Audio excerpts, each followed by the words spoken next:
Surprenante, improbable, décapante. Une animatrice hors norme, aussi percutante que l'actualité. Karima Brick. Je vous disais, on va parler de politique américaine. C'est assez fascinant ce qui se passe, mais ça peut être aussi désespérant pour certains. Donc, autre bourde pour le président américain Joe Biden avec cette conférence de presse organisée hier autour du président. C'était une journée qui était importante, qui devait être importante pour lui. Mais finalement, avec ces fameuses bourdes dont on va parler avec Guillaume Lavoie, qu'est-ce qu'on retient de tout ça? Quel avenir pour M. Biden? Quel avenir pour le Parti démocrate? Eh bien, on va suivre le tout. On va en parler. On va faire le point avec Guillaume Lavoie, qui est membre associé à la chaire Raoul Dandurand. Bonjour, Guillaume Lavoie. Bonjour, Karima. Heureux de te retrouver. Oui, absolument. Contente de te parler aujourd'hui. Puis je veux qu'on revienne sur cette journée d'hier, sur les faits saillants, parce que bon, s'il y a des gens qui se réveillent ce matin puis qui ne savent pas ce qui s'est passé, parle-nous de ces deux bourdes monumentales là, qui ont eu lieu hier.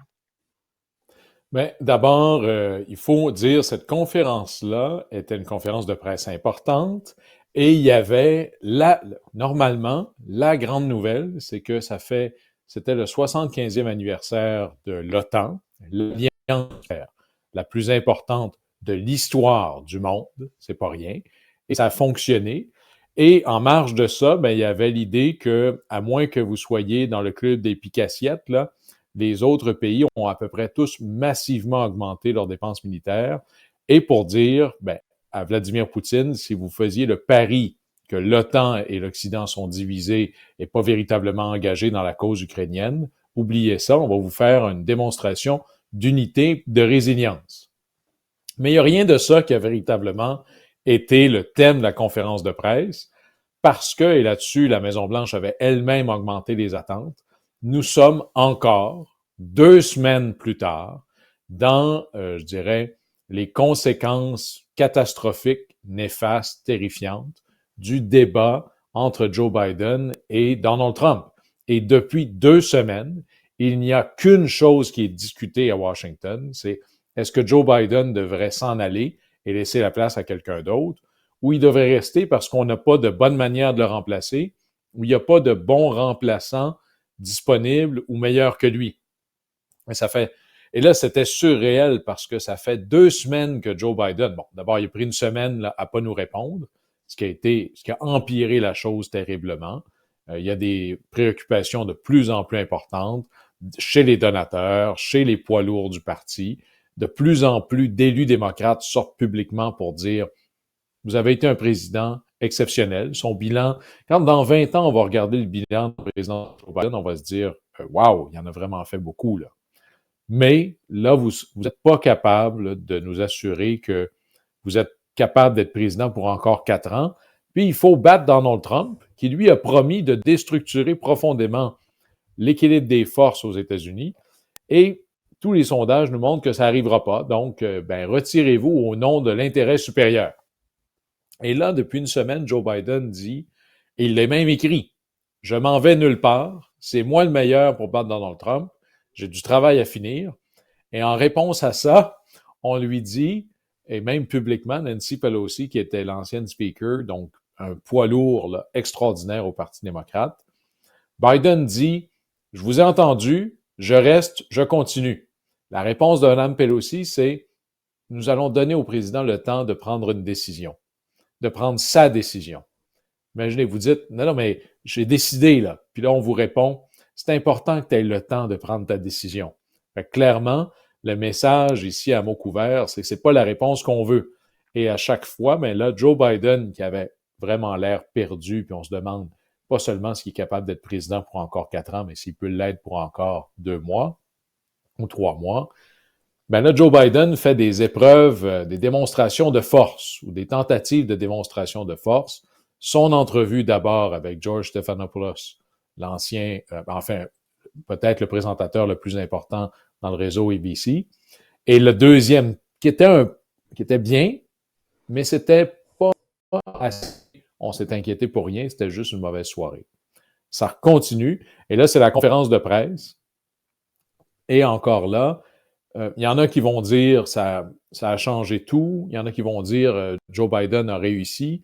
Voici mon analyse, Karima. Moi, je pense qu'il était très bon dans la conférence de presse.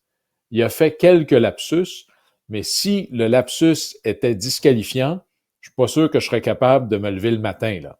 Je me trompe de nom entre les enfants. Combien de fois je me trompe en disant je m'en vais à telle station de métro alors que je pense à une autre? C'est le contexte. Mais puisque, je dirais, l'air ambiant, c'est est-ce que Joe Biden a toute sa tête?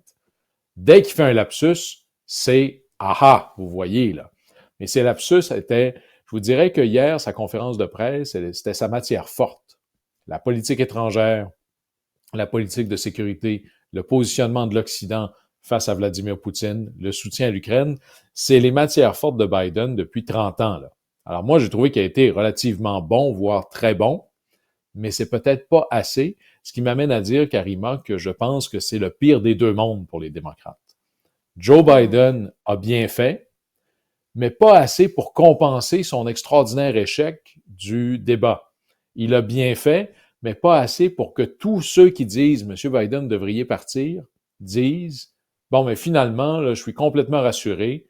Vive Joe Biden, on est derrière toi, Joe. » Mais en même temps, il n'a pas été assez mauvais pour que tout le monde, incluant Joe Biden, clairement, je l'ai échappé, là. Il est évident que je dois m'en aller. Fait que c'est comme si l'ordre des forces, imaginez que vous avez là un match de hockey, c'est 1-1, puis là, il faut que vous changiez les choses. Vous jouez toute une période encore, puis là, mais le score n'a pas changé. Les lignes de démarcation sont encore les mêmes. Bref, c'est pas le psychodrame qu'on a vécu jusqu'à maintenant n'est pas terminé. Joe Biden, qui essaie de fermer la porte sur cette conversation-là depuis 2 semaines, il pousse très fort, mais pas encore fermé.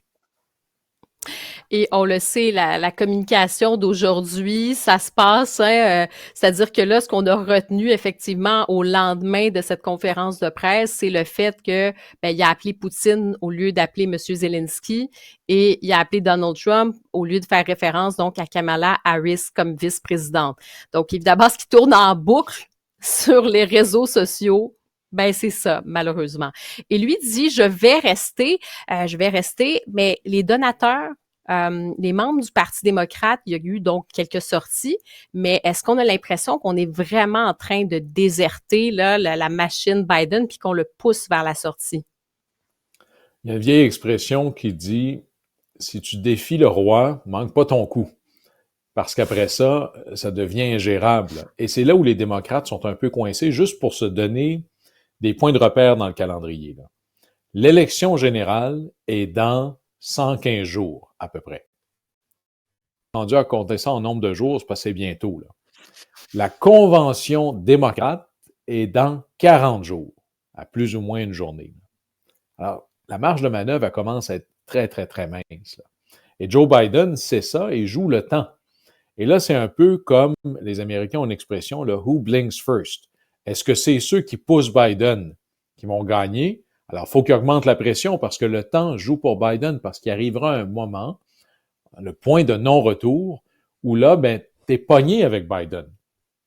Et comme démocrate, ou bien tu dis, tant pis, c'est mon bateau, je dois aller de l'avant, il faut que j'endure, ou sinon, là, je me tire dans le pied. Et la stratégie de Biden, c'est Cortez. Cortez avec son équipage qui arrive en Amérique du Sud, c'est un conquistador espagnol, et pour que son équipage comprenne bien que la seule manière que ça marche, c'est de réussir à entrer dans les terres, il réunit tout son équipage, puis il brûle les navires. C'est Cortez brûlant ses vaisseaux, pour que tout le monde comprenne, il n'y en a pas de plan B. Il y a juste un plan A, puis c'est de gagner. Et c'est là où on est coincé. Mais à chaque fois que l'entourage pousse pour se débarrasser de Biden, par exemple, George Clooney, c'est pas juste un acteur là, très célèbre, c'est un donateur très important, puis un collecteur de fonds, quelqu'un qui a un esprit là, raffiné, a fait un long papier dans le New York Times. C'est pas juste, il me semble que Joe devrait s'en aller, là. Il décrit les choses très précisément, puis il y a une phrase qui devient assassine. Le Joe Biden que 3 semaines, c'est pas le Joe Biden d'il y a 10 ans, c'est même pas le Joe Biden d'il y a 4 ans, c'est le même Joe Biden que j'ai vu et que vous avez vu au débat. Comment il va faire si Joe Biden reste pour dire, ben, vous savez, ma petite lettre dans le New York Times où j'ai dit que Joe Biden était comme au débat, ben là, ça compte plus. Vive Joe Biden, il faut battre Trump. Il y a une vieille expression, Karima, qui dit « Comment on fait pour distinguer un peloton d'exécution républicain d'un peloton d'exécution démocrate? » C'est que les démocrates sont en rond. Et là, est-ce que ça devient suicidaire de dire que Joe Biden devrait s'en aller ou c'est salvateur? Et il n'y a pas personne qui dit « C'est moi qui a véritablement réussi à vous démontrer que j'avais raison. » Donc, l'espèce de guerre de tranchées est encore là. Au moment où je vous parle, je ne suis pas certain si Joe Biden est là dans une semaine, mais je ne suis pas du tout certain qu'on est capable de le changer. Ben c'est ça. En résumé, là, si on pense vraiment, là, ça serait qui les options? Là, qui pourrait remplacer Biden rapidement? Ben, d'abord, et là, ça, tu le dis bien, il n'est pas question de c'est qui la meilleure personne. Parce que la méthode est interchangeable. C'est comme si demain matin, là, vous disiez où est-ce que je peux me trouver un appartement à louer la semaine prochaine? Ben là, ça se peut que ce ne soit pas le meilleur appartement pour vous.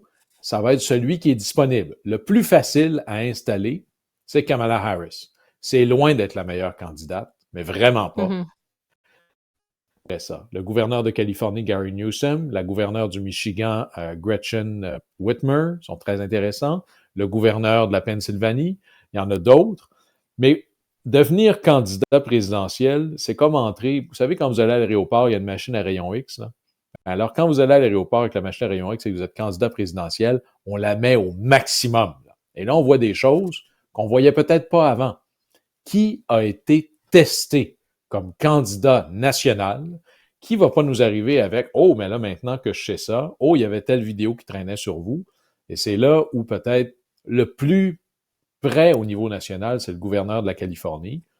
Mais rien de ça n'est simple parce que si on dit, OK, c'est pas Mme Harris qui devrait être là, c'est pas la meilleure, qui au sein du Parti démocrate, où les femmes et la population noire forment une base électorale majeure, très, très impliquée dans le parti, va oser se présenter contre celle qui serait potentiellement la première candidate présidentielle noire. Ça n'arrivera pas. Personne ne va oser. Alors, à la fin, par défaut, c'est Mme Harris qui est la plus facile, mais c'est loin d'être la meilleure candidate. Et moi, ce que j'entends du côté républicain, c'est qu'ils en seraient très heureux, là. Alors, c'est pas simple du tout qu'est-ce qu'on fait à partir de là. Et c'est la thèse de Joe Biden. Peut-être que je suis pas génial, mais vous n'êtes pas capable de me remplacer si simplement. C'est ça. Voilà. Et je veux qu'on prenne quand même une petite minute parce que la semaine prochaine, à partir du 15 juillet, donc du 15 au 18 juillet prochain, ce sera la convention donc dans le Wisconsin. À quoi on peut s'attendre justement là, pour Donald Trump? Mais maintenant, les conventions, puis moi, j'y vais, là. Alors, je vais aller voir c'est mon rendez-vous. J'ai un abonnement au théâtre, c'est un vaudeville de 4 jours à tous les 4 ans. Avant, c'était vraiment là que ça se décidait. Peut-être que c'est ça qui va arriver pour les démocrates, mais pour les républicains, c'est une infopub de 4 jours. Et là, ça va commencer par qui va être le candidat à la vice-présidence de Donald Trump. Et ça va être intéressant. Est-ce que ça va être le jeune talentueux J.D. Vance? Est-ce que ça va être le sénateur latino Marco Rubio? Est-ce que ça va être celui qui est ennuyé comme une poignée de porte, qui est gouverneur du Dakota du Nord, Doug Burgum? Est-ce que ça va être le sénateur noir de Caroline du Sud, Tim Scott? Bref, est-ce que Donald Trump veut juste sécuriser sa campagne en prenant aucun risque, ou il veut véritablement là, envisager un raz-de-marée, par exemple en prenant un sénateur de race noire, et d'augmenter son score qui est déjà très élevé dans la population noire? Ça va être la première chose. Après ça, ça va être 2 jours de derby de démolition de Joe Biden et des démocrates. J'ai l'impression que là, rien ne va aux États-Unis. Puis le jeudi soir, c'est le grand discours. C'est un love-in avec Donald Trump au milieu. Imaginez Milwaukee, parce que c'est là que ça se passe, c'est au Wisconsin, 500 000 personnes à peu près. C'est pas une énorme ville. Il y a 50 000 personnes qui viennent en visite pour aller confirmer quelque chose qu'on sait déjà, là. Alors, et sur les 50 000 visiteurs, il y a à peu près 2-3 000 délégués. Vous avez au moins 3 fois ça de personnel de sécurité en termes de journalistes. Alors, ça fait bien du monde pour quelque chose dont qui sert essentiellement à confirmer ce que tout le monde sait déjà. Ça a l'air que c'est Donald Trump, le candidat des Républicains.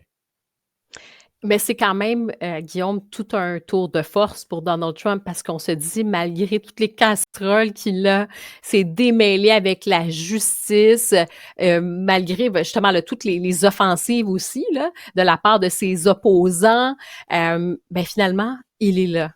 Donc, c'est quand même, il y a quand même, je trouve ça absolument fascinant là, quand on observe la politique américaine, on se dit quelques années plus tard, on retourne, non pas au même point, mais en tout cas dans une situation quand même où Donald Trump se retrouve, où il était il y a 4 ans. C'est fou, hein? On a les deux candidats les plus vieux de l'histoire et la blague, c'est que et Joe Biden et Donald Trump battent les records qu'eux-mêmes avaient établis il y a 4 ans. Un de mes héros, c'est Edmund Burke, grand philosophe et politique anglais, qui disait « La seule chose que le mal a besoin pour réussir, c'est que les gens bien fassent rien. » Le Parti républicain, c'est un grand parti. C'est un grand parti qui a été trempé dans le sens de l'État et qui s'est laissé aller à la dérive du populisme. Et très franchement, ne serait-ce que le soir du 6 janvier, les sénateurs républicains auraient pu mettre Donald Trump dans un cercueil et en finir. Et ils ont tous, un après l'autre, décidé de boire le Kool-Aid d'une certaine facilité électorale, de renoncer à ce qu'ils ont tous dit. J.D. Vance disait que Trump, c'est Hitler moderne. Marco Rubio dit que Trump, c'était un criminel sans sens de l'État aucun. Aujourd'hui, ce sont les plus grands cheerleaders de Trump. Et au sein du Parti républicain, ils sont pas naïfs. Ils savent exactement qu'est-ce qu'ils appuient. Ils ont fait une espèce de pacte contre eux-mêmes en se disant, on sera au pouvoir, peu importe le prix pour le sens de l'État à la République. Et comme institutionnaliste, ça en soi, c'est inacceptable. Mais c'est là où on en est. On a un Parti républicain qui n'a rien à voir. Ronald Reagan, par exemple, n'aurait jamais été élu par le Parti républicain d'aujourd'hui. Alors, comme quoi, ce n'est plus le parti de Reagan, ce n'est plus le parti de George Bush père, c'est plus le parti de W. Bush.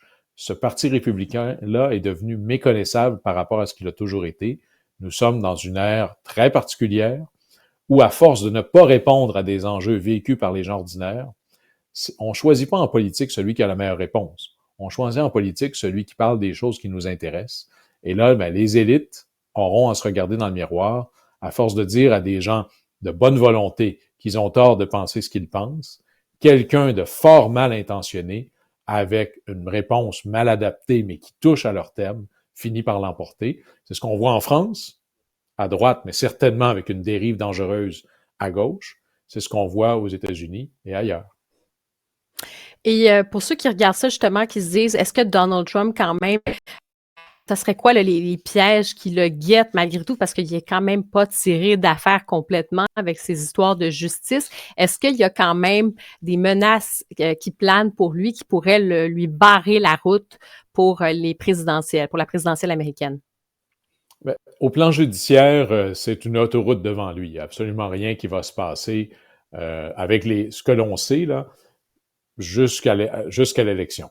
Et une fois qu'il est installé au pouvoir, là, il ne sera pas inquiété pour le reste. Au plan politique, son ennemi numéro 1, c'est lui-même. Il y a aussi peut-être, est-ce que le vote des femmes, très craintives face à un renversement général des politiques touchant à l'avortement, sauverait le Parti démocrate, comme on l'a vu depuis 2 ans? Au plan politique, est-ce qu'il y a une majorité silencieuse de gens, ou plutôt une minorité silencieuse de républicains qui vont dire « Je ne peux pas, en conscience, voter pour Donald Trump. » Il y en a beaucoup comme ça qui avaient abandonné Donald Trump en 2020 en disant « Moi, je ne peux pas jouer dans ce film-là, même si j'ai voté pour lui en 2016. » Alors, est-ce qu'il y a assez de républicains pour dire « Moi, je ne peux pas aller là? » C'est là où le fait, si Joe Biden devient une alternative infréquentable, ça devient encore plus compliqué. Et Guillaume Lavoie, tu suis la politique américaine. Écoute, ça fait, j'allais dire, plus que 20 ans que tu suis ça jour après jour. Quand tu regardes cette course à la présidentielle, en quoi elle est unique? On dit toujours, cette élection-là est la porte de l'histoire. C'est encore vrai, c'est une promesse qui se renouvelle. Il y a une chose qu'il faut garder en tête, c'est que ce n'est pas une élection au suffrage universel. Les sondages nationaux ne veulent rien dire, en passant, au Canada puis au Québec non plus. Ça se fait compter par comté chez nous. Aux États-Unis, c'est État pour État. Alors, si vous avez pas beaucoup de temps pour regarder ça, portez votre attention sur 6 États. Le Nevada et l'Arizona dans l'ouest, la Géorgie dans le sud et surtout, c'est pas un hasard que la convention républicaine soit à Milwaukee et la démocrate à Chicago, regardez autour du lac Michigan. La Pennsylvanie, l'Ohio, le Wisconsin, ça, ce sont véritablement les États où ça va se jouer. Et à la fin, on sait que la Californie va être dans la colonne des démocrates, on sait que le Texas et l'Alabama vont être dans la colonne des républicains. Qui peut gagner dans les États dont je vous ai parlé? C'est là que ça va jouer. Et la présidence des États-Unis va se jouer dans quelques États et par une marge infime. Le Nevada, Karima, en 2020, a été gagné par Joe Biden par une vague extraordinaire totalisant 3500 votes. Alors, ça ne prendrait pas grand-chose pour aller d'un côté ou de l'autre. C'est pour ça que chaque petite erreur coûte d'autant plus cher. Oui, on peut, j'allais dire, on peut imaginer quand même la suite. Donc, ces fameux États clés qu'on va vraiment surveiller. Mais on a quand même envie de se poser la question. Tu parlais du Parti républicain qui a été un grand parti aux États-Unis.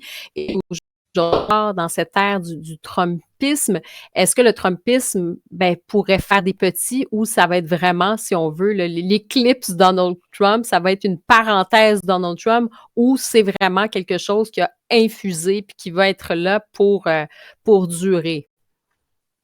Infuser, c'est le bon mot. D'abord, cette dérive populiste-là n'est pas nouvelle, puis on peut même remonter à 2010, puis même avant ça, l'arrivée de Newt Gingrich, avec l'effondrement du centre. C'est-à-dire que, et là-dessus, notre système de mode de scrutin nous protège un peu, c'est qu'il y a plus c'est plus nécessaire, voire souhaitable, de parler avec l'autre.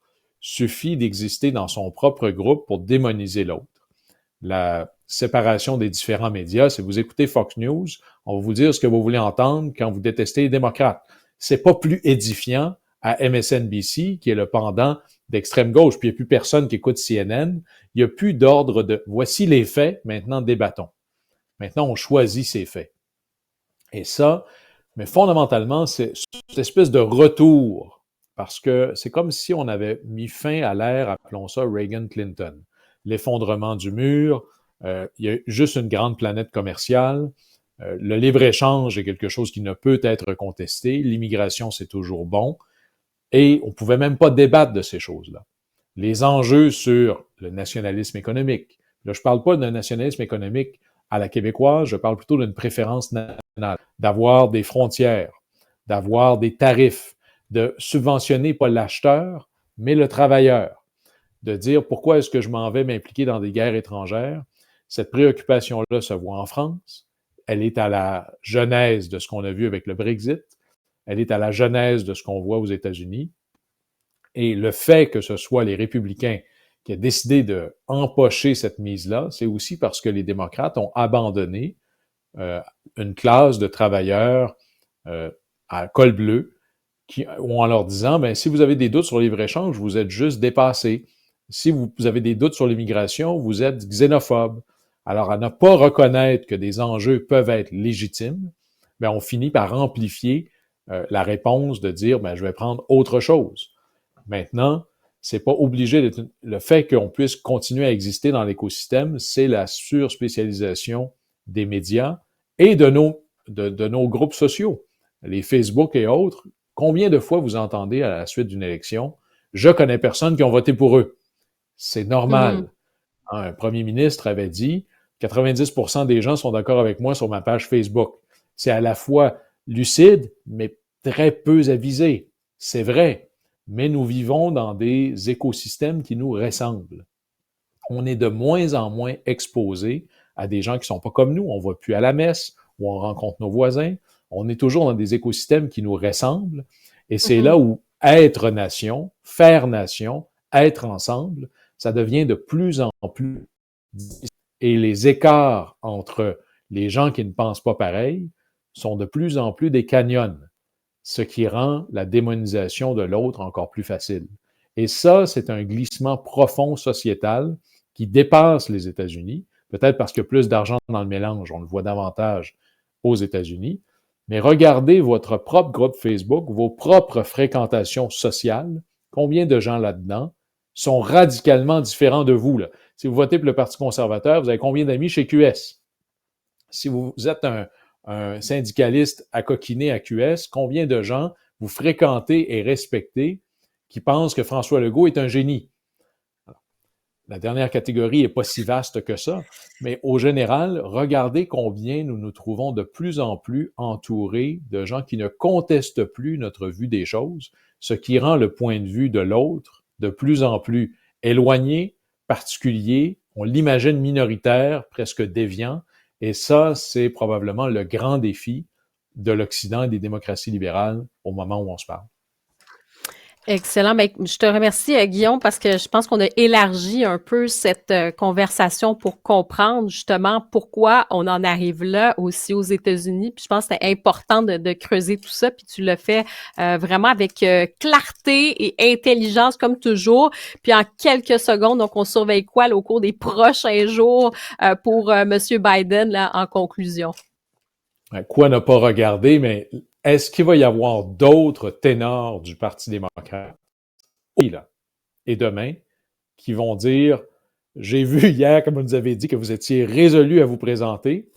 On aimerait encore que vous preniez du temps pour réfléchir et prendre votre décision. » Décision, exact. C'est quand le point de non-retour? Parce qu'à un moment donné, là, ça va se dire, le Biden va dire à partir de telle date, ou bien vous êtes avec moi ou contre nous. Et là, ça va être là où ça va jouer. Alors, je me donne encore là peut-être un 3-4 jours de flottement absolument fou pour voir où est-ce qu'on va atterrir.